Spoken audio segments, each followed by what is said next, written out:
Ada yang mau masuk? Sekejap. Ada action dulu. Oh.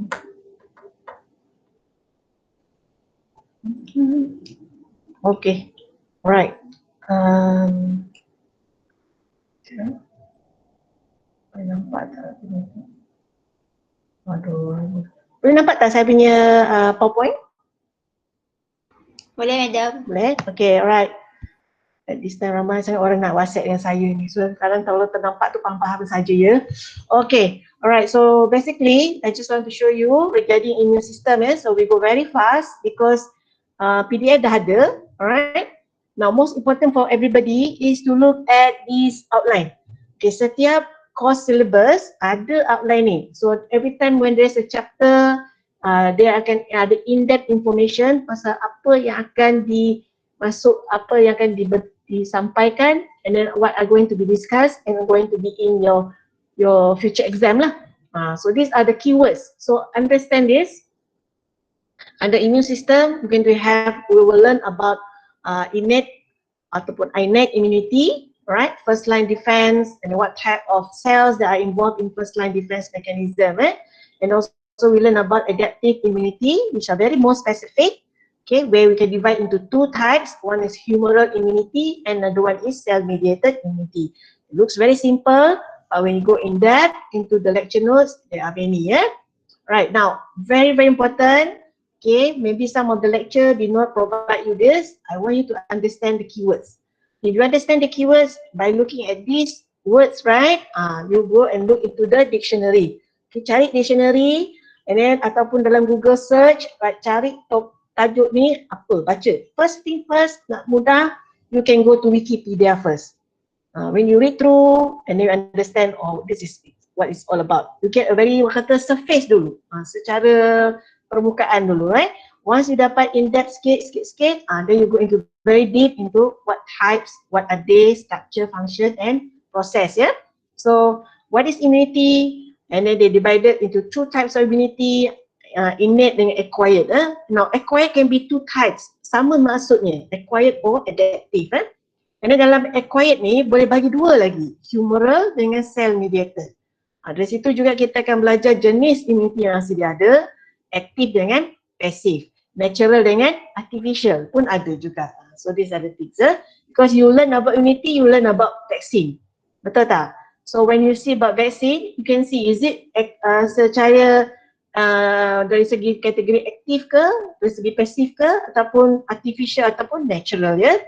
So kita akan tengok. So overview of your immune system, basically we divide into two. One is innate, which is non-specific, categorized as first line of defense. And adaptive or acquired, very, very specific, which is the second line of defense. So kita akan tengok kenapa tu. From there nanti you differentiate. So roughly, when I put a star means you kena faham slide ni, baca banyak-banyak kali. Kalau boleh you lukis, put into your nota, when you do your revision, buat benda ni. Alright, just so that you understand what are the difference between innate dengan acquired. Acquired ni sama maksud dengan adaptive tadi, So when you get used to the term, like for example, what are pathogen? Pathogen ni can be so many form. The word patho means something berbahaya, something yang can cause disease ataupun death. So invading microbes, parasite ke, atau benda-benda yang tidak patut ada dalam badan, dipanggil dia pathogen. Alright, okay. So this is how. So we're going to learn at the first part under innate immunity, which is normally very rapid response, and it covers a broad range of microbes. Dia cover semua, termasuk E. coli sekali, So we go to the first line of defense, which is the external defense, normally comprised of what? Who are the one yang carry out this defense untuk you? Which are the skin, okay, kulit kita, mucous membrane, which is from the goblet cell in your trachea, in all the parts there, and of course secretion, daripada air mata, daripada perut, and many ways. So we look at it. So what is basically immunity? Everybody knows. It's about your body ability to resist atau eliminate harmful foreign materials or abnormal cells. So these foreign materials or abnormal cells are called pathogen. Alright. So in animal, termasuk kita categorize as them, we must know how to defend. because we are always exposed to this pathogen, and this pathogen can be very dangerous. So contohnya virus, toxin, fungus, bacteria, parasite, germs, pollution as well, and lastly carcinogen. Carcinogen is the one that can cause cancer. Alright, they trigger our cell to change into cancer cell. Itu is carcinogen. Alright, so there are two major kinds of defense that normally evolve. Evolve ni dia berevolusi through animals in order to counter this threat. The first one we had was the innate immunity, yang very biasa. Tapi bila let's say our first and second line defense tak boleh nak hadap, then we have the third line defense which is called the acquired immunity tadi. Lebih dalam lagi Alright, for example lah, you analogy kan, contohnya pencuri nak masuk kampus atau nak masuk rumah, okay? But in order to go into your house or into the campus, dia kena ada barrier which is the gate. So the gate acts like the pagar tu, act like the first line of defense. Tapi dia boleh masuk juga sebab dia boleh panjat. So what happen next? You nak masuk pun you kena ada pintu. Pintu pula is the second line contohnya. Tapi pintu dia ada macam contohnya ada kamera, ada kena touch button ke, ada kunci ke. So these are the things that you need to understand. Dia ada banyak parts of defense sebelum dia nak masuk tu. Alright, so we're going to learn the analogy from there.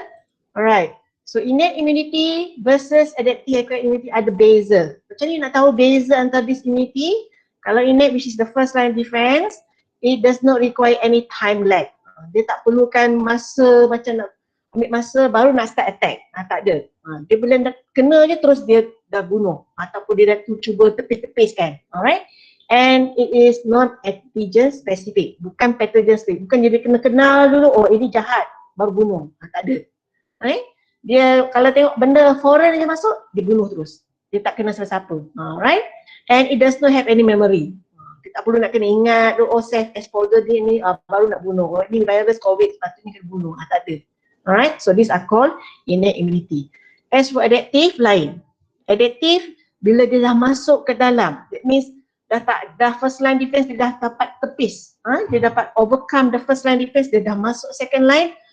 By that time the immune cells akan tengok, oh dia kena perlukan masa nak kaji dulu, ini siapa ni, orang ni elok ke jahat ke baik, dia kena kenal dulu.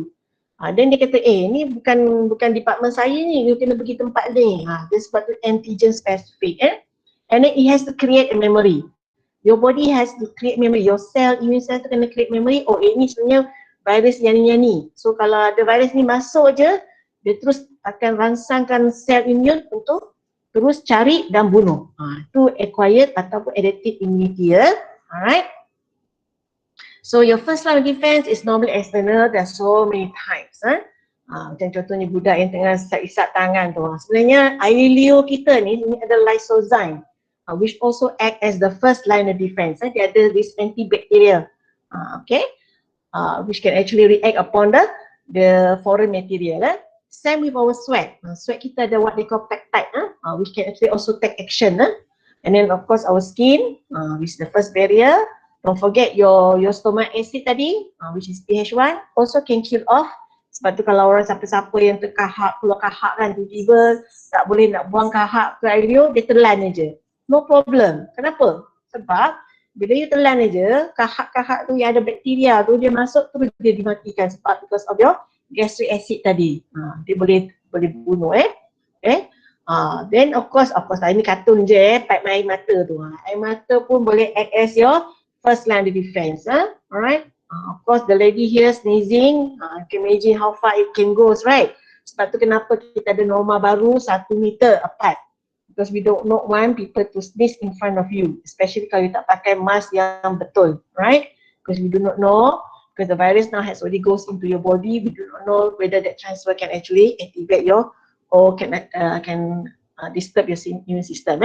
Now just to show you about the goblet cell, they also secrete mucus. So mucus plays a very important role.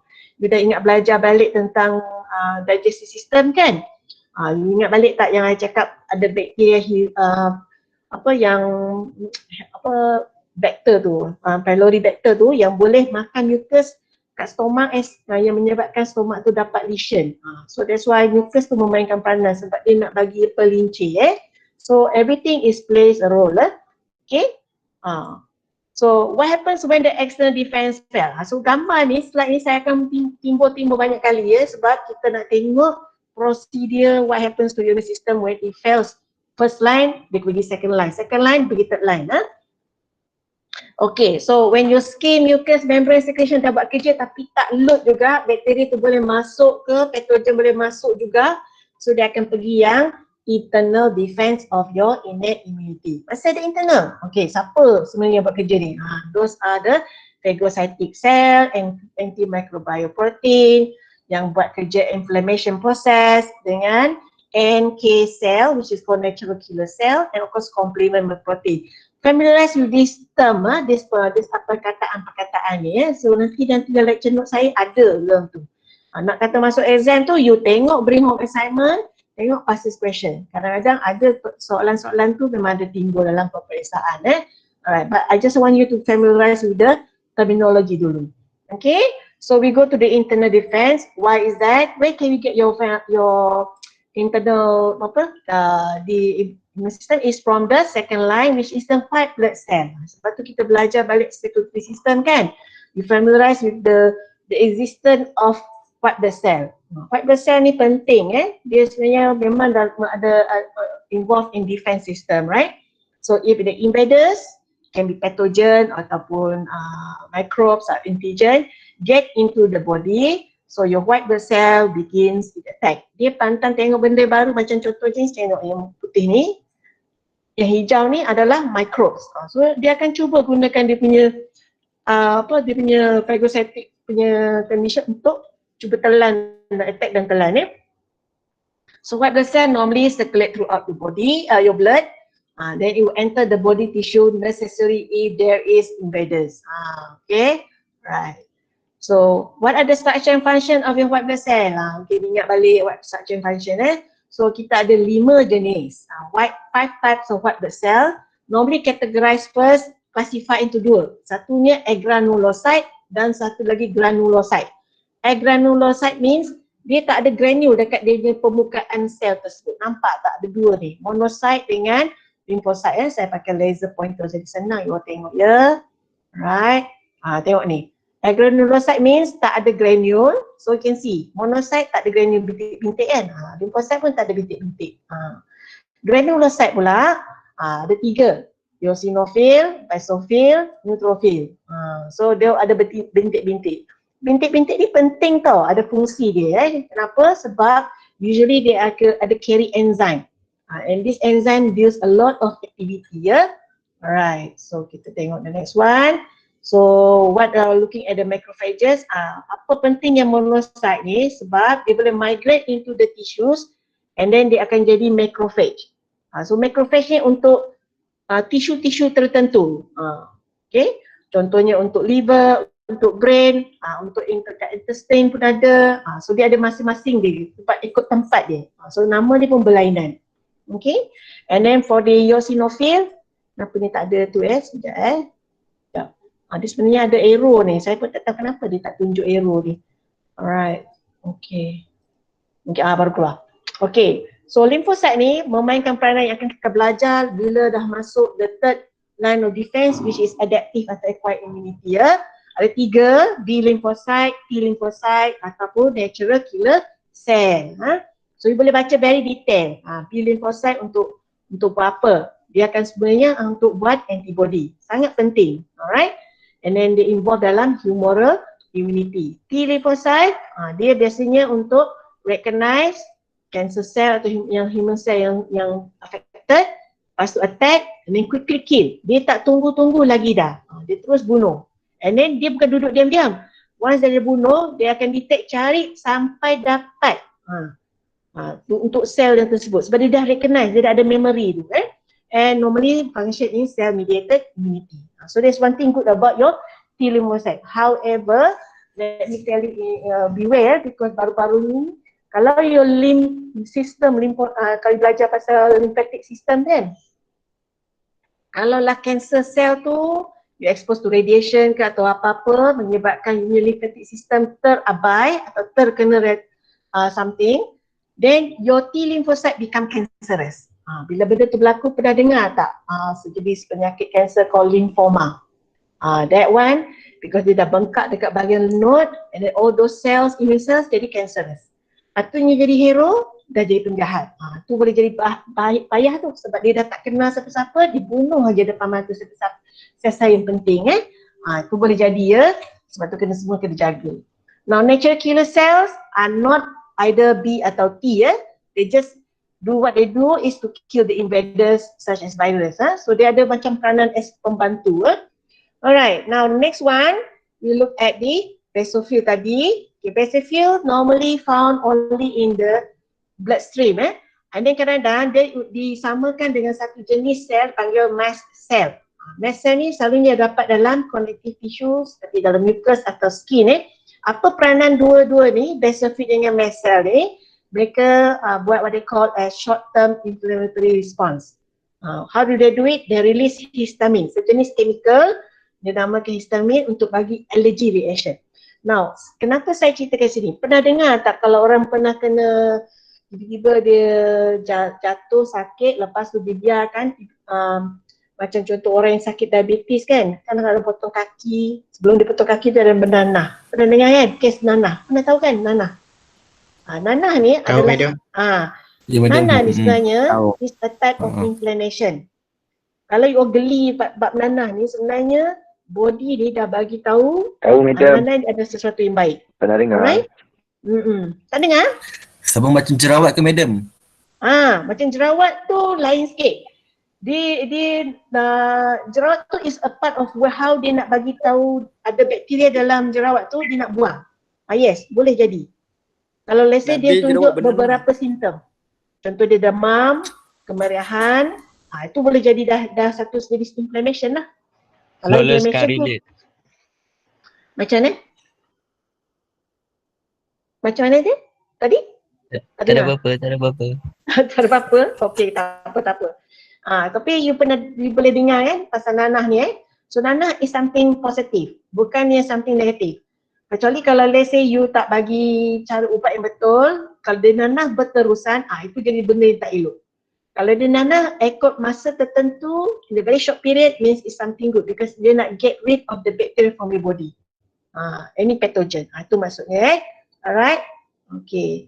Alright. So kita akan tengok yang white blood cell lain. Contohnya lagi neutrophil. Now, Oh sorry. Tapi ada orang nak request nak masuk. Nak masuk? Okay, kejap. Saya slowkan nasib baik ada orang bagi tahu. Okay, siapa yang nak masuk ni? Okay, Najmi. Dah boleh masuk dah Najmi? Boleh Okay. Sorry sebab biar saya tak dengar, saya tak nampak. Saya terus pergi kat present now Tak apa. Dah ada masuk ya? Kalau dah masuk okay Ada lagi ke? Siapa nak masuk? Saya tak tengok. Someone is trying to join. Close the dialogue to see who it is. Nak close. Okay. Siapa yang nak bercakap ni? Okay. Siapa yang nak masuk ni? Okay. Dah. Alright. Okay. Saya on balik lagi ya. Okay. So just to look at the piece picture ya. Ini nampak ekstensif. Kalau tengok lecture note tak banyak. Saya rangkumkan semua dalam ni. So kalau let's say kalau saya baca je unit cukup tak? Mungkin dalam 70% information, yes you can. But another 30% you still have to go into the lecture note ya. Nak dapatkan 100% markah macam tu ya. Alright. So ada 5 jenis. Kena faham jenis-jenis 4% yang ada ya. Alright. Then yang paling banyak neutrophil. Yang ini gambar ni. Alright, saya akan buat laser pointer point ni boleh. Boleh dengar semua okay. Alright. So they normally act as besar madam. Suara besar sikit harap-harap you faham ya. Phagocytosis. And then eosinophil, ni unik sikit eosinophil dia deal with parasitic infection. Kalau lah tiba-tiba badan you ada parasite masuk dalam badan, eosinophil akan bertindak. Sebab tu kalau orang nak kaji sama ada parasite ada dalam badan yang tidak, mereka akan cek darah, tengok count untuk eosinophil. Kalau dia tinggi dia punya count number dia, maksudnya ada parasite lah dalam badan you tu. That's how they do in the study ya. Okay. and also they create other inflammatory roles seperti yang berkaitan dengan alergi, eczema dengan asma. Sebab tu bila ada seseorang yang memang alergi reaction dia sangat tinggi, dia selalunya kita senang nak mudah detect kalau tampak jenis-jenis pada sel yang ada dalam darah tersebut ya. Okay, then we go to the next one. Okay, basophil tadi yes, yang saya nanti ada keluar dalam satu beberapa slide. Minta you macam mana nak cerita, how does this what does the take charge Alright, okay, next one. Ini salah satu contoh, pernah keluar dalam exam, betul. Okay, how do neutrophil eat and digest microbes? Ada space bar sini so dia kena cerita pada mulanya, ni selalunya 7 markah ni selalunya dalam bentuk, bukan 7 markah tau, selalunya 4 markah. Kenapa 4 markah? Kena lukis, cara nak aliran dia tu dan tulisan dia, alright? So chemotaxis means ada chemical yang trigger reaction pada dia punya neutrophil. So nanti neutrophil akan pergi kat situ dan dia akan start injection. Injection you dah tahu kan, belajar daripada chapter 4 digestive means makan, okay? By phagocyte. Then they form a phagosome, macam satu ruang, macam vesicle, and then they fuse with lysosome. Lysosome sebab dia ada enzim lysis so nanti dia akan cernakan. So they digest and they form that residue body, and then eventually the material will be discharged, okay? By the process of what? You all belajar dah part 2 ni, apa ni? Process of what ni? Action ni, bila dalam part 1 ni. Masuk phagocytosis kan? Kalau keluar, panggil apa? Yang keluar ni. Kan ada tosis-tosis tu. Kalau ni phagocytosis, endocytosis kan? Kalau keluar, panggil apa? Endo opposite with apa? Autocytosis. Sudah. Exocytosis. Kena ingat je. Alright. So selain pada neutrophil yang boleh makan and digest microbe, right? It also can trigger inflammatory response. Okay. Dia boleh buat inflammatory response. So dia ada peranan ekstra dia. So how do they do it? Kalau dia ada antigen kat situ, dia ada macam kepala dia macam ada cucuk sanggul. So kalau ada antigen terlekat ke situ, dia akan bagi what they call as inflammatory response. Itu peranan kedua bagi neutrophil selain pada makan saja. Okay. Go very fast into this one because I need to make sure you know what are the type of cell involved lah dalam innate immunity ya. NK stands for natural killer. How do they differentiate and choose cell to kill? Ini dia pandai beza-bezakan. Mula kalau dia tengok B cell yang normal cell, dia kata oh hi nice to meet you. Tapi let's say dia nampak sel tu dah kena infected atau dah jadi cancerous, dia akan detect ini tak ada pakai cucuk sanggul yang biasa saya kenal. Pakai baju sama tapi orang lain. So that means dia dah boleh detect. So dia akan bunuh. Alright? Itu maksudnya So that's why very unique about your immune cells, they can do that. Alright? Okay. But the danger is that once they kena affected by something else, tu kena jaga-jaga. But this is another way of how the NK cells kill. So they ada what they call this what they call they recognized by MHC1, means ada benda yang dia boleh cucuk sanggul yang dia kenal. So dia akan bagi tahu dia akan tak ganggu lah. Tapi kalau let's say benda tidak infected, the virus, dia akan keluarkan satu granule ni. Dia akan make sure dia akan tembak dekat situ, dia akan pecahkan. Itu cara. Nanti ada satu video yang saya rasa sangat bagus, namanya Mr. Anderson. Mungkin some of you pernah dengar this Mr. Anderson Bozeman, Science Bozeman ni. Dia memang cara dia explain pasal benda ni bagus. Siapa yang baru masuk ni? Ada orang yang baru masuk ni? Sekejap saya close sekejap. Alright, siapa yang baru masuk ni? Ada orang masuk? Tak ada? Oh ada. Okay. Masuk. Okay. Right. Semua boleh baca lagi boleh faham sikit Kalau tak faham, bagi tahu saya ya. Boleh madam. Kenapa dia macam ni? Saya kena on balik lah. Okay, window. Okay, share balik. Okay, we go very fast sebab benda ni saya nak tunjuk video last nanti sebelum apa saya nak tunjuk video. Nanti kalau tak dapat video saya post kat dalam GC ya. Ini adalah satu jenis yang bahan yang kata dalam innate immunity, term-term yang kena faham apa peranan-peranan ni cytokine, then semua protein lah. Sebab tu kenapa bila baca semua protein, kena ingat balik part 1. What are protein? Protein are made up of amino acid. Sebab tu bila kadang-kadang amino acid salah satu tu tak ada dalam tu, jadi bila dia act konon jadi cytokine, jadi benda lain. Dia boleh jadi cause tumor cell ke, cancer cell ke, itu yang kena jaga. Alright? So dalam cytokine ni ada peranan dia boleh jadi bentuk interferon, interleukin, anti-NF. So nanti ada baca benda ni saya bagi very fast sebab benda ni boleh ada. Okay. Interferon contohnya chemical that interfere the ability to viruses to attack other body cell. Sebab tu dipanggil interfere. Dia interfere the virus replication, so dipanggil interferon.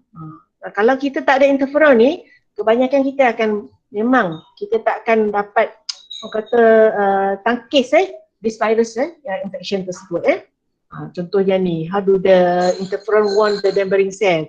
Kalau dia dapat detect satu sel ni ada virus, so this virus ni dia punya infected cell akan keluar satu what they call interferon tu. So benda ni dapat macam orang pakai perfume lah. Perfume ni siapa punya? Dia orang lain-lain dia boleh detect, oh ini sebenarnya ada virus contohnya. So bila ada virus, so nanti yang lain-lain tu akan keluar dia punya dia punya peninding dia lah untuk overcome that. So this is one example. Interleukin pula, ada banyak cara. Dia pun akan keluar dia punya role dia untuk proliferate immune cells, bagi banyak sikit immune cell untuk bertindak, increase antibody, bagi banyak-banyak bagi antibody, lepas tu activate immune cells and also inflammation. Macam ada orang nak masuk ya? Sekejap saya bagi on balik. Siapa yang nak masuk ni? Okay. Alright, saya masuk balik, saya baca lagi. So kena faham kalau ada. So di sana. Lepas tu saya bagi tunjuk gambar menarik sikit lah. Dia taklah boring sangat you all ya. Okay. Then saya on balik lagi. Saya go very fast Inflammation yang merah ni. Ni salah satu inflammation Okay. Then another one is tumor necrosis factor. Dia boleh buat apa? Boleh kill cancer, boleh create fever, inflammation. Now fever can be two things. It can be good, it can be bad. The good thing is that because dia nak trigger your lymphatic system to keluarkan banyak immune cells untuk attack. Sebab tu kadang-kadang fever. Become feverish tapi kalau fever yang berpanjangan jadi tak baik. Itu you kena tahu ya. Same goes with others. So C protein is another type of what they call this, the immune cells yang bertindak untuk bunuhkan bakteria especially How they do it? Contohnya macam ni. So dia especially untuk bakteria, dia akan activate, lepas tu dia akan buat lubang dekat bakteria. Sebab that's how bila bakteria tu swell and eventually burst. Tu banyak cara. Sebab tu benda ni wujud dalam badan kita. So kita bukan kata you tak risau, tapi you kena make sure you sustain you punya all those benda-benda yang saya explain tadi dalam keadaan yang baik. Okay. Ni coagulation pun sama, is a type protein. Penting untuk tujuan blood clotting. Okay. Right. Benda ni kena stabil. Kalau tak stabil ni, you berdengar ni, too much clotting can be a problem, too little clotting pun boleh jadi problem. Sebab tu kena ada balance macam kita belajar pasal homeostasis. Alright.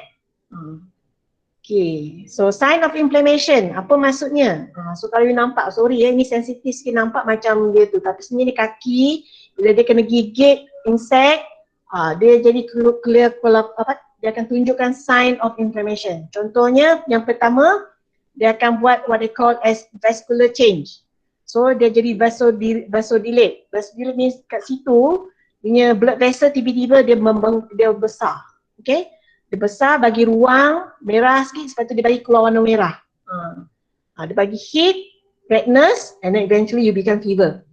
And at the same time, dia akan tukar, vascular change dia akan buat capillary permeability. Maksudnya jadi leaky air akan masuk, jadi bengkak. Bila bengkak, dia akan trigger punya what they call reflex nerve untuk jadi sakit. Sebab dah bengkak kan.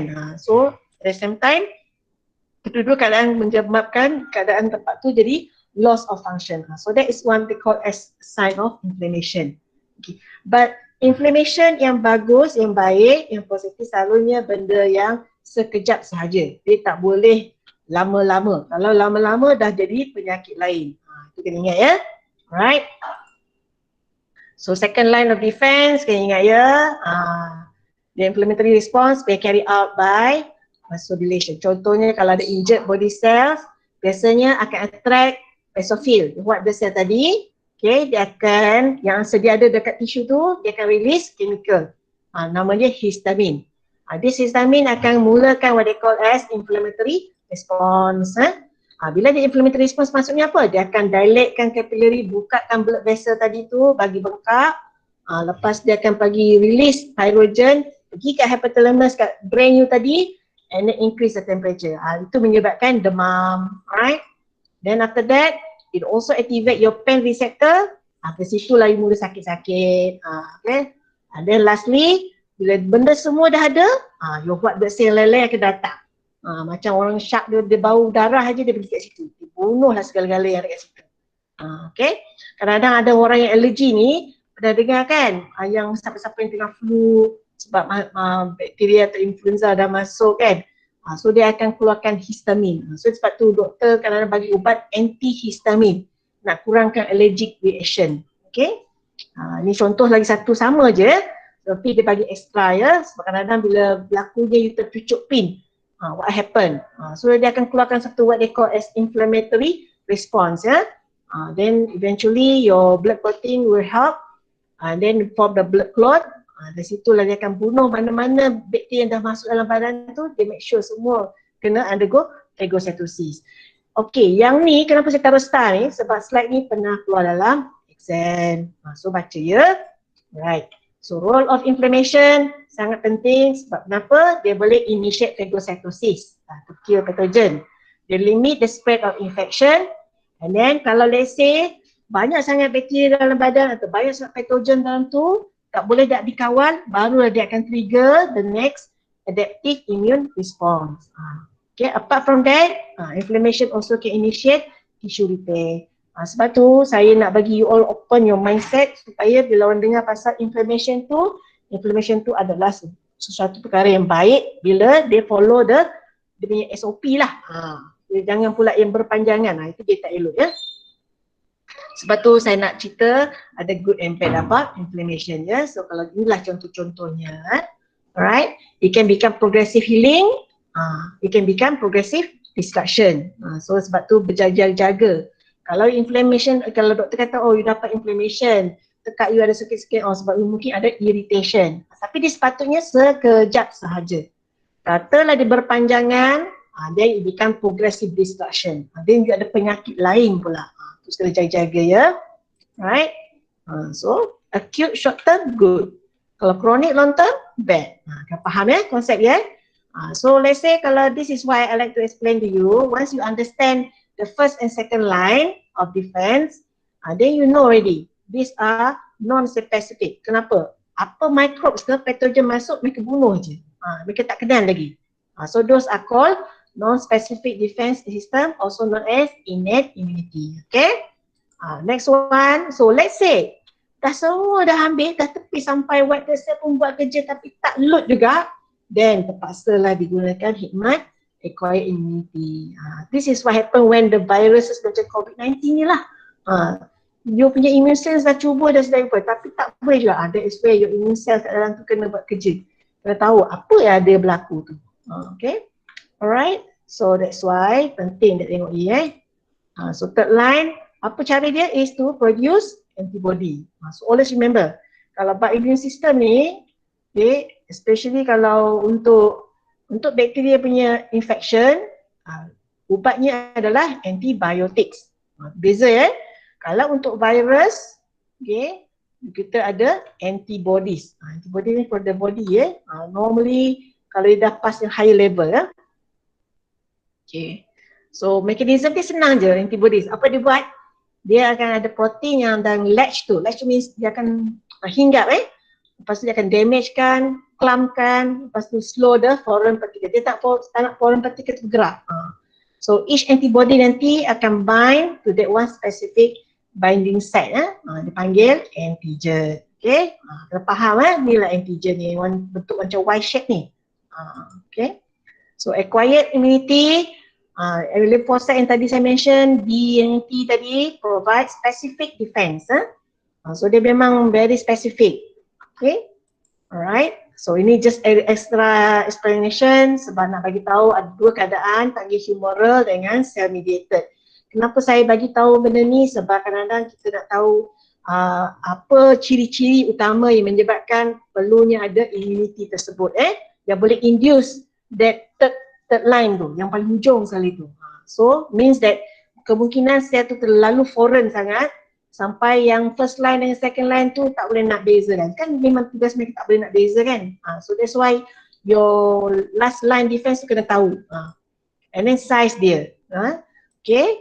And then chemical composition dia. Selalunya yang protein ni lah yang akan memainkan peranan. Lipid tu tak kisah sangat. Structure ni pun sama. Alright. Then all these thing lah. Ini semua ciri-ciri yang mempengaruhi And then host factor. Macam kita tengok dulu dia kata pasal virus ni. Dia akan tengok host dia.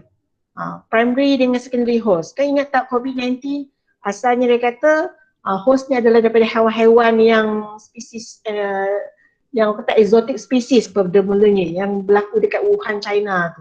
So that's why kita kena tahu dia punya pergerakan perkembangan virus tersebut and how they become different across the species and also within the species tersebut and how the responder towards the vaccine and how the severe the disease in epidemic Nasib baik kita main konsep COVID-19 masih dalam era pandemik. Kalau once jadi epidemic, that means kematian tu meningkat je, tak turun. And then there is no vaccine for that. Sebab tu sekarang semua terkejar-kejar So banyak jenis cara dia faktor yang boleh mempengaruhi, salah satunya genetics and also age sebab tu kadang-kadang berbeza-beza. Macam the age too young and too old can be more susceptible for this condition. Ingat tak balik kita yang H1N1 dulu? Mungkin you all pada dengar masa you kecil-kecil lagi. Kes yang pertama sekali kita semua panik pasal wujudnya H1N1. Sekarang ni dah ada lagi because this variant of this virus dia boleh mutate, dah ada H1N3 ataupun N5 dah. So that's why kena jaga-jaga. Hepatitis pun sama. Dia sejenis virus hepatitis virus. Dulu kita labelkan sebagai A dengan B semasa time saya. When I was your age. Sekarang dah ada C, D dan E dah. So you bayangkan dia punya tu. Sama juga dengan denggi. So siapa yang pernah kena denggi tak kat dalam kelas ni? Ada sesiapa tak yang dapat denggi? Pernah kena denggi? Pernah. Ada tak? Pernah. Okay. Saya bagi warning kat siapa-siapa yang pernah kena denggi ni. Kalau second time kena denggi, jangan lengah-lengah. Ingat macam vaksin. No. Dapat second time you dapat rasa macam similar symptom macam denggi, terus pergi jumpa doktor, masuk ward. Jangan lengahkan. Sebab kemungkinan you dapat denggi yang second attack ni adalah dari variant ataupun daripada mutant punya denggi virus. So you jaga-jaga. Orang ingat kalau dah kena denggi, dia ada macam contohnya dia punya memory cell lah, konon ada vaksin di badan boleh tepis ke, tak ada. So jangan tunggu-tunggu sebab benda ni boleh membawa kematian. So jaga-jaga you all Siapa yang pernah kena denggi ni, kalau second time kena, jangan delay, terus pergi hospital. Duduklah kat hospital tu. Sebab mereka ada ubat So antigen is considered macam pathogen tadi saya mention. Tapi dia special sebab dia untuk khusus dikenali oleh lymphocyte tadi. Yang bahagian third line defense. So kita panggil antigen. Right? Dia akan elicit immune response for humoral ataupun untuk cell mediated immune response. Ini topik untuk acquired dan adaptive immune system tadi So saya bagi explain detail ni untuk bacaan tambahan. Saya pergi kat lain lagi Saya go bagi fast So ni ada video. You nak tengok video dulu ke ataupun nak teruskan exercise saya yang seterusnya? Nak tanya? Video dulu, video dulu. Tapi video ni 15 minit So boleh tahan You all boleh lagi InsyaAllah. InsyaAllah very interesting ni. Kalau you all tahu nanti cari orang ni nama dia saya on Okay. Music dia pun sedap. Namanya Bozeman Science. Boleh dengar tak? Saya bagi. Sekejap.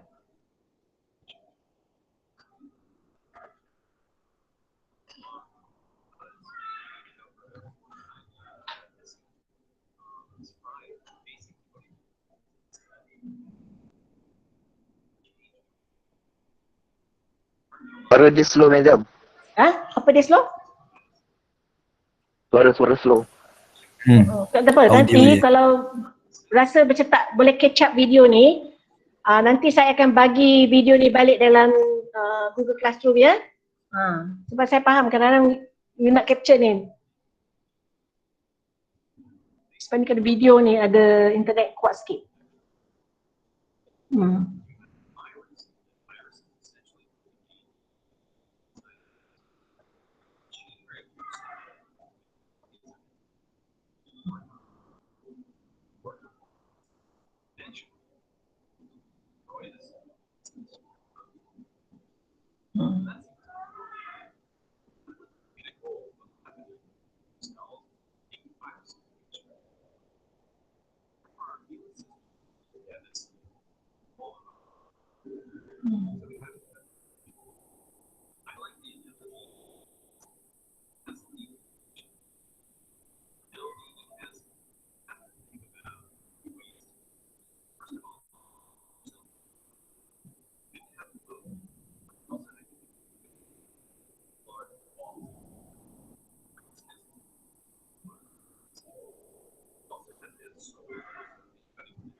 Madam, Ya.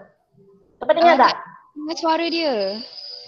Tak dapat dengar suara dia, saya dapat full lagi. Sekejap Macam mana buat saya boleh suara Sekejap. Okey. Tak dengar suara tak apa. Sekejap Saya kena end kejap. Saya tengok dulu. Kena end kan. Okey. Mungkin saya kena full voice tu. Sekejap. Macam mana ni? Sini. Okey. Sekejap Kalau saya besarkan, you boleh dengar tak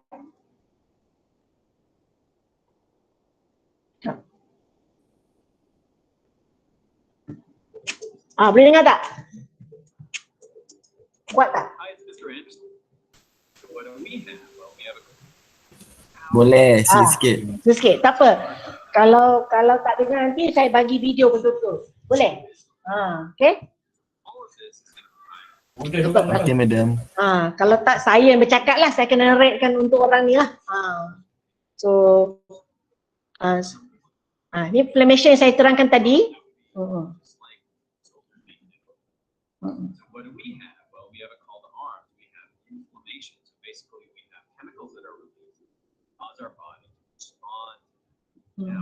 Betul sebab tadi yang siapa cakap pasal jerawat tadi acne tu. Yang buat ada nanah tu.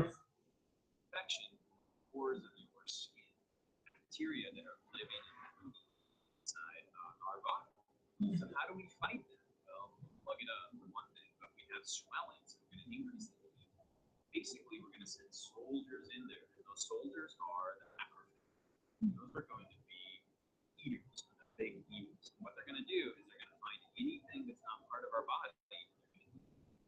Any invader is called an antigen. Basically, what a macrophage will do is notice that this is not part of our body. It'll grab onto it, take it into the macrophage. It'll secrete lysosomes and enzymes into it, break it up. Lots of times present that on its surface, but eventually gets rid of it. So this is an actual picture of the macrophage. You can see it's grabbing viruses or bacteria. So that's great. But the one thing about it is that it attacks anything that's not. In other words, if you get a heart implant from someone else or you get a heart transplant, macrophages are going to attack it as well. It's going to kill that. And so we also have called the specific immune response. Specific immune response is more like the spot. Basically, here's an antigen. The antigen is going to have specific proteins on its surface. To fight that, we use what are called antibodies. So the name antigen means antibody generator. In other words, it generates the formation. What are antibodies? Antibodies are going to be protein produced by our body. Basically, they all look the same. They're this Y kind of a shape.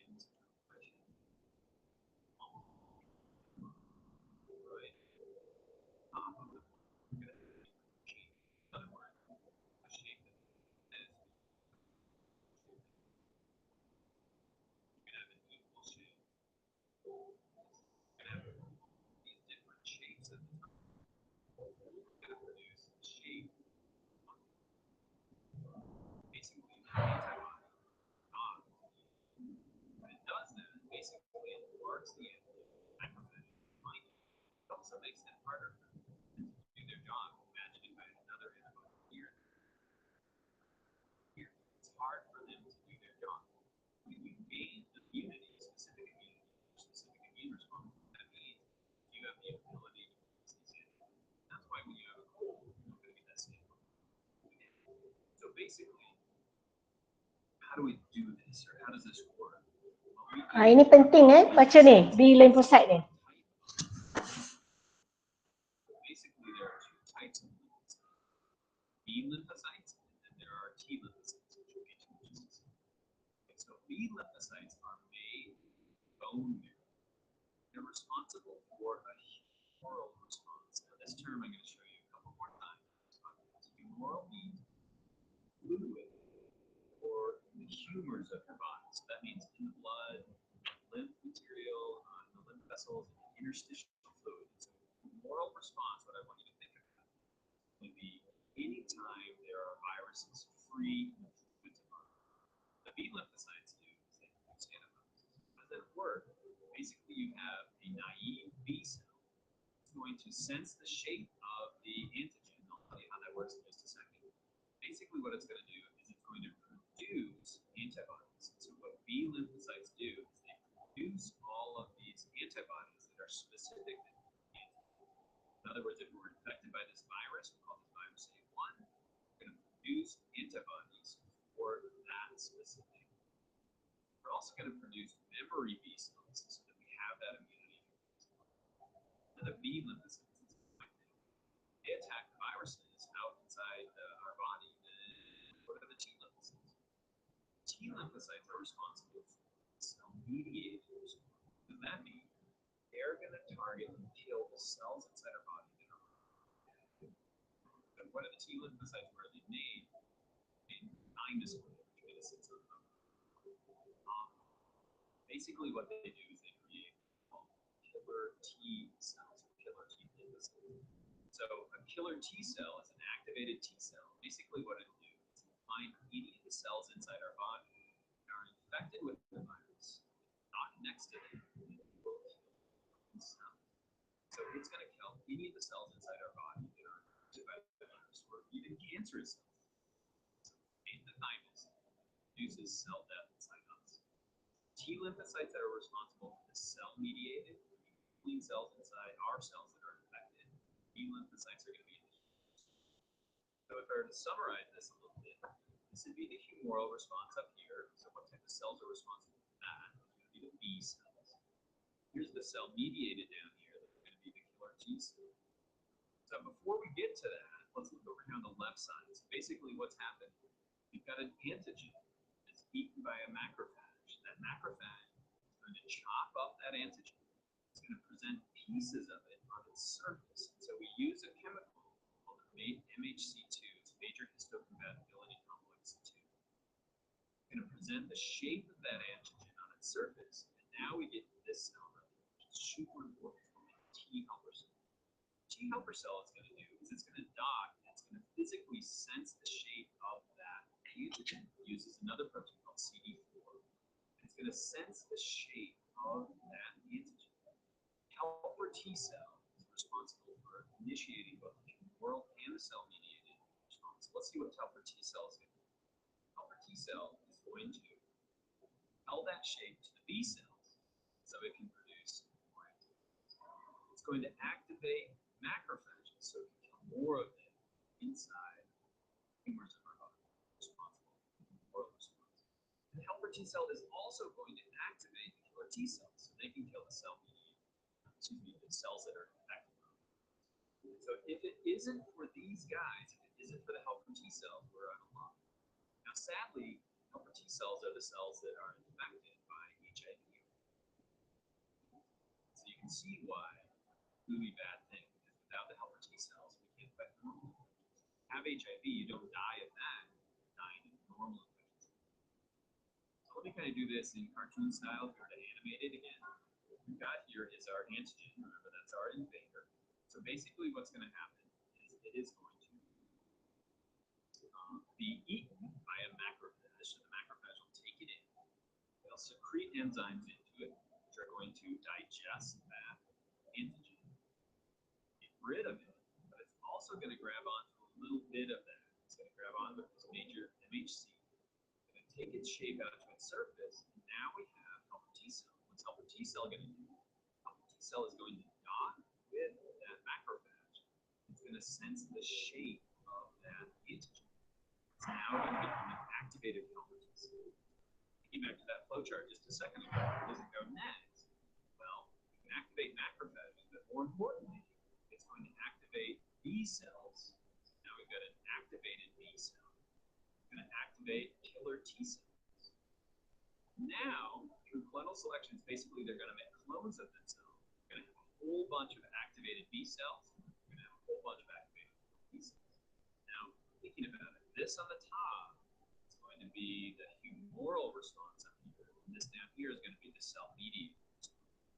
So basically, we can fight those antigens out here in the humors of the body. Do that by sticking antibodies into it so macrophages can eat it, break it down. They also inactivate it. But if you look down here, that killer T cell is docked with a cell inside our own body that's already infected by an antigen. So it's going to secrete enzymes into it. So basically what we've done is we've killed them with humors or in the fluids of the body, and then we killed cells that are infected. This takes a while, but it's going to be your immune response that's specific to that antigen. Until we get that specific antigen, we're not going to produce the antibodies. So let's talk about a cold, because I'm getting a cold right now. So basically what happens, you're exposed to the cold right here. The virus is going to start reproducing inside my body, and it's going to take me a little while for me to start building memory in B cells and killer T cells. There's going to be a lag time, but essentially I'm going to produce a whole bunch of antibodies and effector T cells. That's going to increase inside my body. And this time right here is where I actually feel like I have a cold. So this is me feeling like I have a cold. Really what's happening is it's my body fighting and killing my body. So let's say I get exposed to that same cold again in the future. Well, in the future, I'm going to get exposed to it. I have so many antibodies, I'm going to produce them so quickly. Memory B cells and memory T cells that are just hanging out. I'm going to fight off the infection. How do colds get around this? They do get around it. Well, they can have a bunch of different types of colds. I think have 100 different types of viruses. They also can mutate. If they mutate, they change the shape of it. So that's the immune response. If you think of it as like keeping the invaders out of the castle, you're at least one step closer to understanding the system. That's it. Okay, nampak tak? Dengar tak? Okey tak? Boleh kan? So it's Boleh. Kan? So nanti kalau macam tak boleh record balik, saya Pakai akan earphone boleh dengar. yes.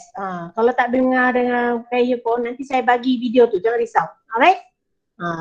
It's just to give you a summary regarding apa yang dalam video tu, asking you to differentiate dua jenis lymphocyte tu, B dengan T cell tadi. Okay? Satu B ni maksudnya dia akan develop immune response, nak invade bacteria, and then dia pun boleh jadi boleh attack virus, dan juga dia boleh affect dia punya organ transplantation. Kan pernah dengar kan, kalau let's say pernah dengar tak yang orang bila buat pemindahan organ, tiba-tiba dia badan tu reject organ tersebut. Itu disebabkan oleh B lymphocyte tadi, dia tak terima. Itu boleh jadi. Alright? T lymphocyte pula, dia memang produce antibody against the antigen. Okay? And then it's much simple because dia lebih more on killer T cells. Alright? So this is a very fast talk about antibody regarding about the lymphocytes. Okay, they adaptive, and then dia ada dia punya what they call this antigen binding site. Okay, and then ada banyak members of immunoglobulin. So ada banyak shape yang tadi macam Y shape, ada yang dua batang macam chopstick, ada macam-macam. So nanti I nak you all nanti pergi tengok classes of immunoglobulin untuk manusia. Tengok ada beberapa, kakak selesai ada 5. Tapi saya tak masuk dalam gimmick ni, so maybe you need to go and look because pada periksaan lepas-lepas ada keluar soalan tu ya. Alright, and how antibody is produced, seperti dia tadi lah. Blood cell means the macrophage akan gobble up, nanti dia ambil particles identified by your MHC tadi, then nanti ada B cells akan tengok dan attack ya. Alright, ni pun dah di-explain tadi dalam video. So nanti dia akan tunjuk macam mana kita boleh expose pada antigen, but bila the next time kita expose dah tak rasa apa-apa sebab kita ada form antibody sendiri ya. Alright, so there are 2 types, active dengan passive. Okay, yang ni pun saya bagi tunjuk. Active means you will produce antibodies. Okay, whereas passive you tak produce. And normally it is from the mother yang pass the immune to the baby ya. Ni panggil passive sebenarnya. And normally they last a very short time sahaja, alright, until the baby is ready to develop its own immune system. Now, kadang-kadang ada term seperti natural immunity dengan artificial immunity. Apa maksudnya? Natural means come from natural sources. Okay, contoh macam ibu tadi tu, passive immunity, dia ada colostrum kan daripada susu ibu tu. Artificial pula, kita buat vaksin tu tersebut. Yang sekarang orang tengah giat nak buat tu untuk COVID-19 tu. And then that's why they get it from many sources, some from microbes, some even from animals.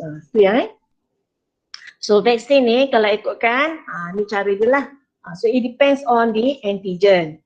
So sometimes you pernah dengar contohnya booster. Apa maksudnya booster shot? Booster shot ni just to remind, dia macam bagi recall balik dekat immune system. Tak cukup lagi antigen tu, kena bagi lagi. Sebab tu pernah dengar you kena ambil injection Hep B ke yang ada 2-3 kali dos. Masa kat lahir, lepas tu masa you masih jadi budak baru nak belajar merangkak, lepas tu yang dekat sekolah rendah. Kenapa sampai benda yang sama je? Tu namanya booster shot. Okay, sometimes last for a lifetime. Sekali je dah okay. Contohnya chicken pox. Alright. Tu sebab kadang-kadang you all dah develop your own antibody, bila dah sekali kena chicken pox, dan ada orang kena chicken pox, you tak kena lagi dah. Sebab benda tu dah you form your own antibody. Tetapi ada orang juga macam mana pun mungkin disebabkan antibody dia tak cukup, walaupun dia kecil dah dapat chicken pox, besar pun boleh kena lagi 2 kali. Disebab dia punya booster tak cukup ya. Alright. Okay, then next one, before I nak habis ni, talk about also pasal allergy. Now sometimes allergy reaction is also caused by what they call as by the immune system. Sebab kadang-kadang dia salah recognize this foreign particle, dia ingat itu harmful. So dia akan launch immune response, bagi inflammatory response, bagi macam bersin lah, minus. Sebab wahal contohnya macam you kena pegang terkena bulu kucing, bulu haiwan, ataupun kena hama. Benda ni semua tak berbahaya, tapi disebabkan the body immune system tak suka benda tu, dia akan create satu reaction, dia panggil allergy So the only way to overcome this allergy reaction is using antihistamine Tu nak bagi relief sikit. Alright. So nak sampai penghujung, ini acquired immune deficiency syndrome, AIDS. Ini yang tadi Mr. Anderson dah ceritakan tadi kan, disebabkan virus tu sebenarnya daripada HIV. So dia target dekat T-cell. Dia bunuh T-cell tu, so T-cell tadi dia akan banyak role dia kan, nak buat killer T-cell, nak tolong build T-cell semua tu. Disebabkan yang tu, dia lemahkan sistem imun. Bila virus tu dia lemahkan sistem imun tu, maka apa-apa penyakit, walaupun yang penyakit macam contohnya you sakit kanser je pun boleh jadi benda yang membawa maut disebabkan dia dah weaken your immune system. And unfortunately AIDS ni dia tak tunjuk efek sampai dah berapa tahun atau berapa bulan atau berapa tahun baru nampak dia punya syndrome. Okay. Sebab tu banyak kes orang kata kalau you tengok kenapa sekarang bila nak kahwin, sebelum nak kahwin tu pergi kursus, dia kata kena ambil HIV test dulu. Sebab dia tak nak benda tu merebak pada orang lain, especially tu your pasangan. Okay. So viruses, you all dah tahu rupanya nanti bila masuk part 5 nanti, you akan belajar pasal biological diversity, viruses as one type of study Apa dia punya ciri-ciri dia unik Ini sel kita before infection. So what happen is that bila virus dah masuk badan, masuk dalam body kita, dia akan pergi kat body cell yang dia paling suka and then dia akan hijack. Hijack ni dia pergi kat organ yang mana dia suka, dia kata mitokondria yang sepatutnya generate ATP untuk sel, dia bagi hijack mitokondria untuk bagi energi pada kat dia. So it becomes they turn the cell into dia punya virus making factory. So eventually nanti dia replicate, dia akan burst. Ni contohnya macam mana virus boleh attack satu sel and then dia release lagi banyak-banyak virus pada tempat lain. Ni yang berlaku pada kita sekarang ni lah, COVID-19 ni. Okay. Right. So some people think that flu biasa ni no big deal. Tapi sebenarnya besar tu yang sebab pernah kena cross the globe Spanish influenza. Sebab tu macam-macam cold, people come up with macam-macam vaccination Ni contoh gambar dia So itu yang saya bagi all terfikir sikit COVID-19 tu macam mana. Dia pun sama juga. Dia kalau let's say dia ada simptom batuk, semput, sesama dah mula dah tu. Itu kena jaga-jaga So ada gambar, saya lupa nak tunjuk ni. Ni contoh gambar lah. Ni gambar yang tunjuk kenapa dipanggil coronavirus, sebab corona means dia pakai crown. So MERS virus pun sama. Ni SARS pun sama Okay. Ni SARS COVID kita dah. Tengok dia ada dia punya sama je. Tapi itulah sebab dulu-dulu orang tak nampak macam mana apa cara dia nak mengurangkan. So the best way is to come up with the normal dulu. Nak contain dulu satu tempat. Itu yang boleh ikhtiar mereka setakat ini. Sementara menunggu vaksin. So sekarang MERS pun dah ada vaksin kan. SARS pun yang dulu pun kan dah ada vaksinnya. Hanya SARS COVID je belum lagi So I think Pfizer dah tengah ongoing, dia tengah test pula untuk vaksin tersebut So dia kena cari sampel-sampel dulu. So lastly, saya tunjuk lagi slide ni balik kan. So nak tunjuk bahawa bila kita dah ke arah hujung sekali tu, acquired immunity, dia even though dia slow response, tapi dia very specific. Okay. And usually because dia akan attack certain yang very very bad atau antigen ataupun viruses, especially that So kita tengok So key point, ini nak bagi contoh lah apa maksudnya kenapa kita nak perlu belajar pasal immune system. Alright, apa term-term yang saya dah bagi tahu tadi Alright, so that's all. So dapatlah sampai 4.20, masya-Allah, dah lama dah ni. Okay, so any question so far? Nanti saya akan bagi video terbalik dekat posisi ataupun dalam YouTube nanti. So if anything, I will let you know lah. So nanti record ni pun sama juga. Saya akan bagi tahu dalam YouTube lah kalau sesiapa tak dapat sebab terlepas ni Jimmy ni boleh tengok balik lah Alright? Okay. Alright. Okay. Okay. Alright. So